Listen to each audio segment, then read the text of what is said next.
Selanjutnya kita akan mencoba membedah huruf-huruf yang masuk ke dalam 5 tempat makharijul huruf itu. 5 kelompok makharijul huruf itu ya. Dari 17 tempat kemudian dikerucutkan menjadi 5 tempat. Yang pertama adalah al-jauf. Al-jauf adalah rongga mulut. Ini adalah yang keluar adalah huruf-huruf mad. Al-Imam Ibnu Al-Jazari berkata, fa'aliful jawfi wa ukhtaha wahi hurufu maddil lil hawa'i tangtahi. Pada jauf terdapat alif dan saudara-saudaranya, yaitu ada waw, ada ya, yakni huruf-huruf mad yang berhenti seiring dengan berhentinya napas. Jadi harus mengalir ya. Cara pengucapan huruf mad ya harus mengalir dari rongga mulutnya, dari tenggorokan menuju rongga mulutnya. Ibnu Jamzuri berkata tentang huruf mad, min lafdi wayin wahya fi nuhiha. Jadi terkumpul pada lafaz waw, alif, ya, dan terjadi mad dalam nuhiha. Ya. Semua huruf hijaiyah yang hidup mesti keluar melalui zauf, baik dalam keadaan dhammah, kasrah, ataupun fathah. Hal ini disebabkan pada prinsipnya semua huruf menjauh, ya, menjauh atau tabaud dari makhrajnya saat diberi harokat dan mendekat kepada makhraj tasadum saat disukunkan. Nah, jadi kalau kita ingin melihat makhraj kita, pasti ketika disukunkan kita tepat berada di makhrajnya. Tapi ketika diberikan harokat, pasti makhrajnya menjauh dari tempatnya. Karena apa? Ada kaidah dari harokat. Nah, ada kaidah dari harokat. Harokat apa saja yang kita ketahui, pasti insya Allah teman-teman impresi sudah mengetahui semuanya, yaitu ada harokat fathah, ada harokat kasrah, ada harokat dhammah. Nah, yang mesti kita ketahui kaidah dari harokat, di mana wa kullu madmumin falay yatima, dan setiap dhammah tidak akan sempurna illa bidhammin syafataini dhamma, kecuali dengan benar-benar memonyongkan kedua bibir. Jadi ketika mengucapkan u, maka harus dikumpulkan kedua bibirnya. Wadun hifadin bin hifadin lil fami, dan kasrah dengan merendahkan rahang akan sempurna. Jadi gigi tidak bertemu dengan gigi. Ya, ada jarak selebar kertas tipis di mana gigi tidak bertemu. Diturunkan rahang bawahnya, bukan ditarik ke pinggir tetapi diturunkan ke bawah. Yatimmu wal maftuhu bil fathim hami, dan fathah dengan membukanya. Nah, ini harus dipahami. Ya, ya, ada terbukanya, ada jarak antara gigi bawah dengan gigi atas ketika menyebutkan fathah. Ya, jadi dia nanti akan mengalir suara dhammah ketika dimonyongkan, kemudian suara kasrah ketika ditarik rahang bawahnya diturunkan, kemudian ketika fathah dibuka.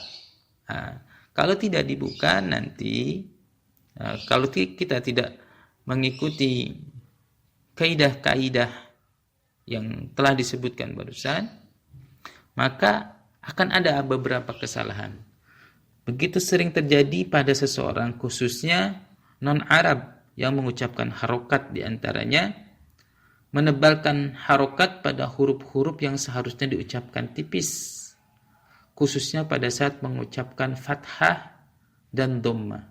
Contohnya saja ketika kita mengucapkan Allah, Allah, ya, A-nya terbawa tebal.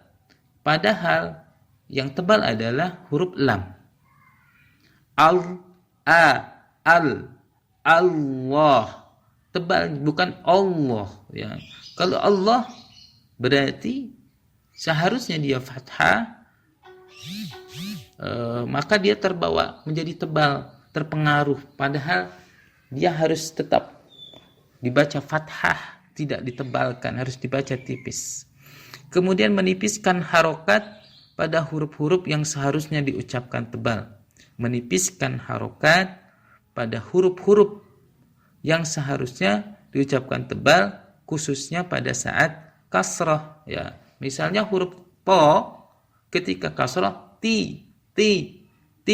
Nah, ini tidak tebal karena tidak menurunkan rahangnya.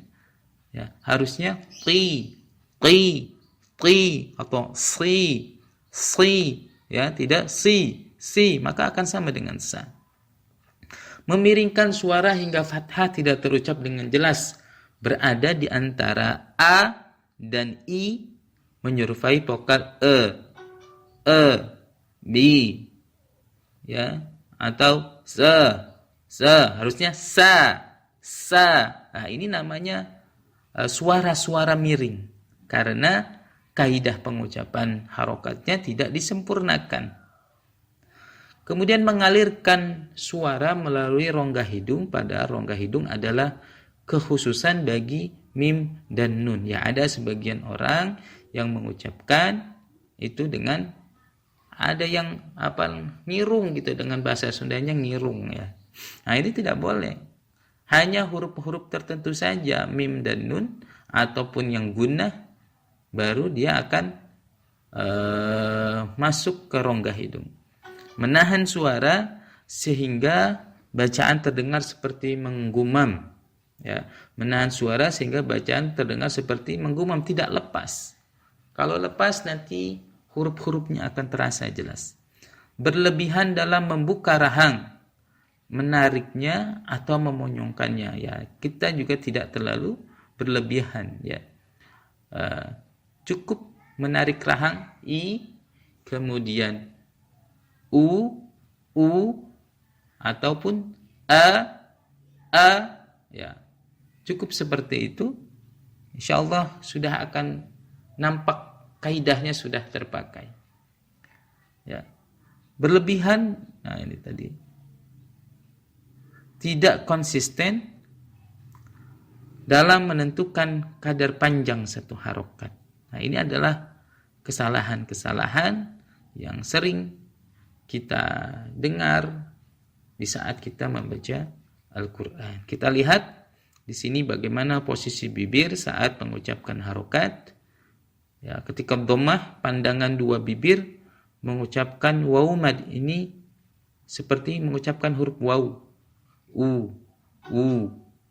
Ya. Kemudian pandangan dua bibir mengucapkan ya mad, diturunkan rahang bawah i.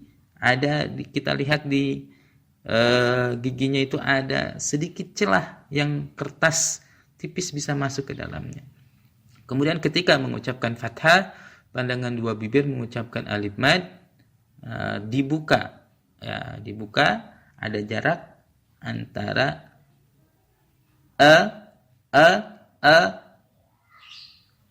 ada jarak antara gigi bawah dengan gigi atas.